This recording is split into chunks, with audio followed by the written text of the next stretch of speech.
네, 개인적으로 현재 KBO 리그의 최고의 국내 선발 투수라고 생각하는, 그리고 저 개인적으로도 상당히 좋아하는 선수인 원태인 선수의 부상 소식인데, 이게 조금 아쉬울 수밖에 없습니다. WBC에 대한 기대가 제가 상당히 높은 것도 있고, 지금 이제 전 국민적으로도, 그러니까 야구 팬분들은 26 WBC 이 대회에 대한 기대치가 되게 높잖아요. 원태인 선수가 아무래도 지금 한국 대표팀의 에이스로서의 역할을 해줄 것이다라고 기대를 했는데, 이 이제 부상으로 인해서 WBC 대표팀에서도 이제 하차를 하게 됐죠. 선수의 부상이 당연히 회복이 되어야 하는 부분이기 때문에 이 부분을 이제 LG 트윈스의 유영찬 선수가 대신하게 됐습니다. 그렇다면 오늘은 원태인 선수의 부상이 어느 정도인지를 한번 살펴보고, 과연 이런 똑같은 부상들의 사례들이 어떻게 다른 부상으로, 혹은 뭐 토미존 수술 많이 궁금해 하시니까 토미존 수술로 바뀌게 된 그런 사례들도 한번 살펴보도록 하겠습니다. 일단 원태인 선수는 다행히 굴곡근 부상 그레이드 1이에요. 그러니까 굴곡근 그레이드 1 부상은 근육 자체가, 굴곡근이라는 근육 자체가 이제 팔꿈치 쪽이죠.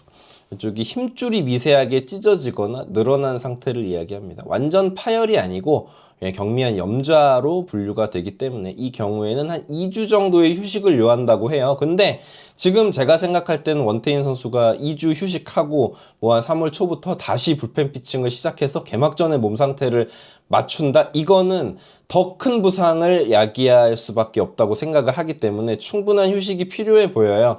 이게 이제 보통의 투수들 같은 경우에 굴곡근 부상 그레이드 1에서 그레이드 2로 조금 이제 다시 좀 상향된 부상으로 바뀌거나, 거기서 더 안 좋아질 경우에는 이것이 이제 힘줄 쪽으로, 인대 쪽으로, 인대 쪽으로 이제 가게 되면, 인대 쪽 손상이 일어나게 될 경우에는 그때 이제 진짜로 토미존 수술이 필요하게 되는 상황이 된 거고요. 그래서 기사에 또 보면 알 수 있겠지만 원태인 선수는 심각한 상황은 지금은 아니다, 상태에 따라 2주 이상의 회복이 필요하다는 소견을 받아든 상황이라고 합니다. 보통은 그레이드 1은 3, 4주 정도의 회복 기간이 소요가 돼요. 그러니까 복귀까지 정말 빠르면 3, 4주. 지금 봤을 때는 원태인 선수가 조금 더 휴식을 취할 확률이 높죠. 당연히 젊은 선수이기도 하고, 이런 것들이 조금 심각해지면 인대 손상으로 이어지고 토미존 수술까지 갈 수 있다는 것을 삼성 라이온즈 구단도 누구보다 더 잘 알 것이기 때문에 말이죠. 이 굴곡근 부상과 토미존 수술은 사실상 연관이 있습니다. 그래서 이 근육 자체가 불편함을 얻고, 여기서 이제 인대를 보호해주지 못하는 수준까지 가게 되면 이제 인대 쪽 수술을 하게 되는 거예요.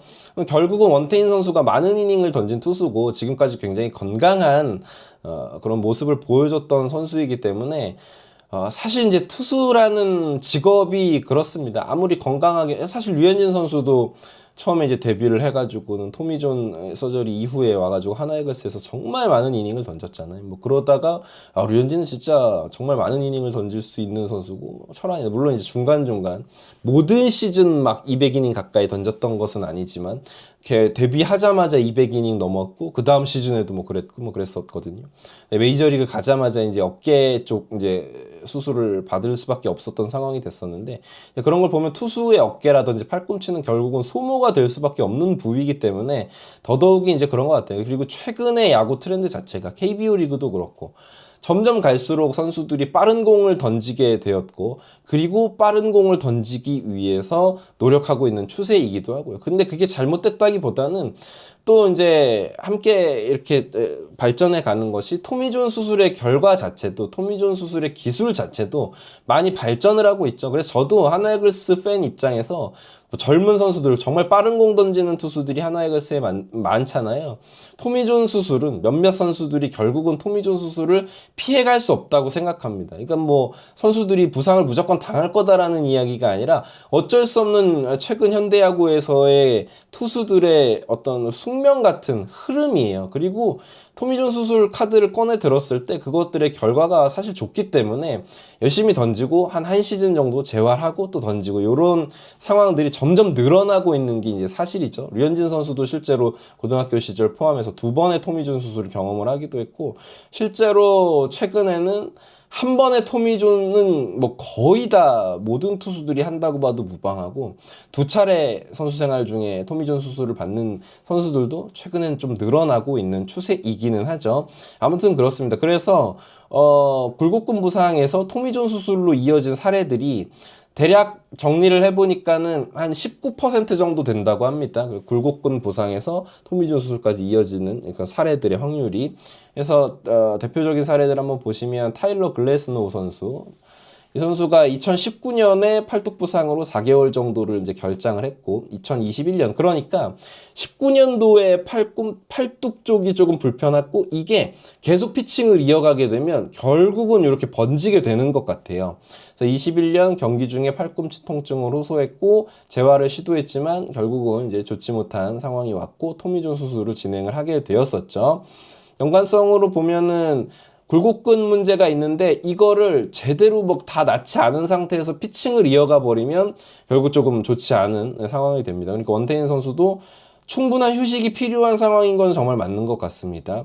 제이콥 디그롬 같은 경우에도 21년 7월에 팔뚝 타이트함, 지금 원태인 선수가 이제 타이트함, 불편감 뭐 이런 것이죠. 부상자 명단에 이제 등재를 했었다가 복귀가 실패했었고, 2023년 6월에 두 번째 토미존 수술이 확정되었다. 그러니까 디그롬의 사례 같은 경우에도 2021년에 이렇게 내가 팔뚝 쪽이 불편했는데 한 2년 지나서 토미존 수술이 이제 확정이 된 거거든요. 그러니까 그 기간 동안은 계속 불편감을 안고 뛰었다는 거니까, 최근에는 뭐 메이저리그도 그렇고 팔뚝 쪽이 조금 좋지 않다 그러면은 상황을 봐서 바로 이제 수술을 결정하는 경우도 점점 늘어나고 있다고는 합니다. 그래서 디그롬 같은 경우에는 초기에는 단순 팔뚝 근육 문제로 보고되었지만, 이게 이제 결국은 인대 손상의 전조 증상, 그러니까 결국은 요 굴곡근의 부상이 토미존의 전조 증상의 어떤 경고등 역할을 최근에는 하고 있는 게 맞는 것 같아요.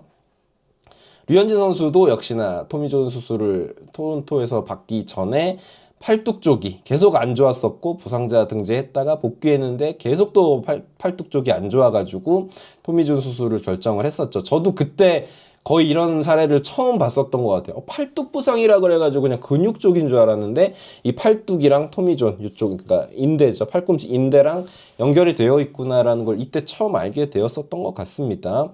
그래서 결국은 이제 요약을 하자면, 그레이드 1 부상은 근육이 미세하게 손상된 경미한 부상인 거 맞아요. 그러니까 삼성 팬들은 당장 이 부상 자체로 인해서 크게 걱정하시기보다는 아마도 다들 이 굴곡근 부상이 토미존 수술과의 연관성이 있기 때문에 아마 걱정을 하실 거라고 저는 생각을 합니다. 그렇다면 지금 이제 할 수 있는 건 좋은 결과가 나와서 충분히 회복한 이후에 피칭을 이어가야 된다라는 부분이고, 너무 무리해서는 안 되겠죠. 그럼 진짜로 토미존 수술을 안 받아도 되는 상황인데 그게 이제 키울 수도 있는 상황이니까, 어쨌거나 원태인 선수는 뭐 대한민국의 자원이기도 하고, 저 개인적으로 상당히 좋아하는 유형의 투수고, 지금 현재 보여주고 있는 피처로서의 퍼포먼스, 스로어가 아니죠. 진짜 원태인 선수 피처죠. 진짜 투수가 뭐 흔치 않은 이런 우한 에이스 투수를 아주 오래 보고 싶은 생각이 있기 때문에 충분히 휴식을 하고 잘 회복되어서 돌아왔으면 좋겠습니다. 아무튼 저는 뭐 삼성 라이온즈의 팬은 아니지만 원태인 선수의 회복을 기원하겠습니다. 그렇습니다. 이글스의 무리되었고요. 구독, 좋아요 부탁드립니다. 감사합니다.